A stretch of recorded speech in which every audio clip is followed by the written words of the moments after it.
Assalamu alaikum Nazareen. Now one thing about me is that I love kids, Charlie. I love kids. no diddy.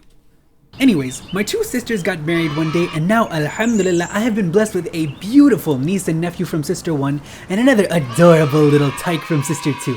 And getting to see them grow and change has been one of the most wonderful experiences of my life. And also one of the most trying because I am being constantly victimized by these little creatures. Specifically by my niece and nephew from sister 1. Sister 2's kid isn't even a year old yet, so he doesn't really have a personality. But these two, mashallah, are 4 and 3 years old respectively, a couple of pandemic babies, and they have begun to act as their own people now, and have made this abundantly clear. My niece, for example, is a very girly girl, and my nephew is a very boyish boy, like almost to a stereotypical extent. Like, my niece is very much into dolls and makeup and the color pink, and my nephew loves dinosaurs and running around and fast cars. For crying out loud, the boy likes Spider-Man and the girl likes Elsa. I don't know how I can make this any clearer.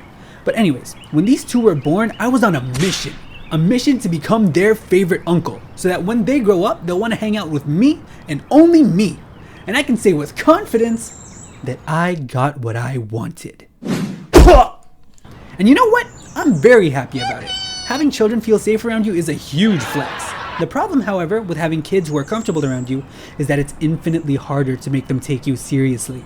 I can play and be goofy with them all the livelong day, but when the moment comes that I need them to sit down or do something or be quiet, they'll still think it's playtime. Or better yet, they'll know that I'm trying to be serious and then just do everything in their power to piss me off even more. Cause the worst I'll do is yell at them. They know I won't actually go full desi parent and grab the chappal. So I have to constantly remind myself that kids behave the worst with people that they feel most comfortable with.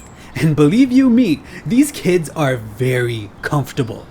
And also pretty smart for their age. For a toddler, my niece is mashallah very well spoken. Like this one time, she handed me a bag of chips and told me that there was a little surprise in the bag and walked away. I opened the bag and it was completely empty. When I looked back at her, she gave me an annoying glance from behind as she walked away. I just sat there, staring at the bag for a few seconds, realizing I got played by a 4-year-old girl. The funny thing is, I've seen my sister, their mother, be silly with them and then have them fall back in line no problem. So like, I guess it's just an aura that you'll gain once you become a parent? I guess? Because I definitely don't have the aura right now. I've been abused by these little goblins in nearly every way imaginable. Verbally, physically, chemically, emotionally. One time, while we were all getting the house ready for guests, my niece came up to me and told me to walk with her. I asked her what was up, and she said, "Bas idhar aao, mere saath chalo." By the way, this whole conversation was in Urdu, okay? Allahumma barik. The kids are both bilingual and actually very fluent. But anyways, I go and walk with her, wondering what this is all about. She sits down on the bed and has me sit next to her. And then she asks, "Kya aap mujhse pyar nahi karte ho?" And I'm like, huh? Why is this 4-year-old girl already showing signs of insecurity? Why does she not feel loved? Have I failed as an uncle? I tell her, "Arey, main aapse kyun nahi pyar karunga meri jaan?"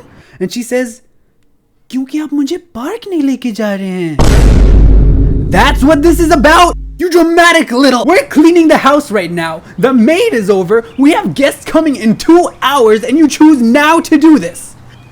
You took me to a second location, didn't elaborate, sat me down on a bed, asked if I loved you at all just so you could ask me to take you to the frickin' park?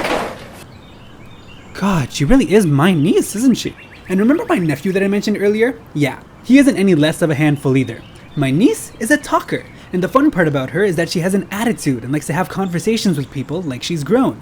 My nephew, however, is her complete opposite. He doesn't talk quite as much, but he is a big flaming ball of pure unadulterated energy. He loves play fighting with me, and by play fighting, I mean I pretend to punch him and he socks me in the crotch as hard as he can. I swear, this boy learned how to run before he learned how to walk. By the time he was like 18 months old, we always had to double check that the washroom doors were closed. Otherwise, he'd sprint in there and start swishing around the toilet water with his bare hands. He doesn't do that anymore, no. Now, whenever he comes over, he puts all that energy into terrorizing me, a man 3 times his size and 7 times his age. One day, he wakes me up halfway through what has to be the best sleep of my life. He tells me that he has to pee really bad, like he's doing the pee-pee dance from Teen Titans Go and everything. His mom and my mom, however, are not home at the moment, and I had, up till that point, never changed a child's diaper in my life. So I, still half asleep, call up my sister asking what I should do. She tells me that, oh, he's wearing a diaper, so it's fine if he just goes ahead and pees in it. But he just wouldn't.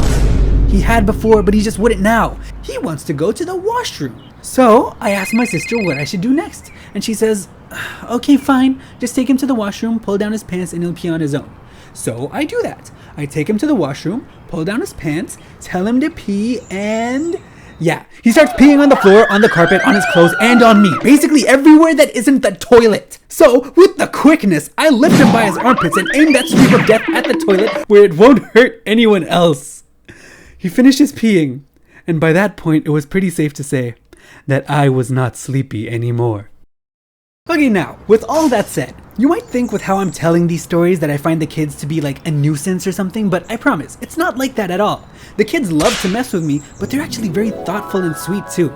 If you could see the way that their eyes light up when you get them a present, or the way they run into your arms when you haven't seen them in a while, it'd make every moment of them bullying you 100% worth it.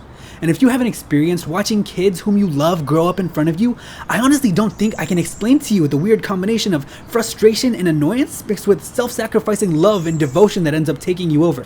I constantly pray for their health and their happiness and their success, and when I count my blessings, I count them twice. I truly would give anything for them. But no, you cannot have any Skittles until you finish your dinner! In any case, you want to take the good with the bad, you know? Because someday these kids are going to grow up, and I have a feeling that when that happens, I'll be looking back at taking them on walks to the park, or getting punched in the nuts, or cleaning the crayon off the wall, and actually, strangely enough, come to miss it all dearly. Now, upon seeing my siblings become parents, do I still want kids of my own? The answer to that, I think, is still yes, In Sha Allah. But probably not for a while, considering I still have my hands full with these guys right now. Unclehood is like low-key perfect, cause like I can get my fix of baby fever, but then also live my own life without worrying about feeding or clothing or styling or putting the kids to bed, you know? We'll get to that when we get to that, but for now, I'll just be over here reveling in the joys of being an uncle.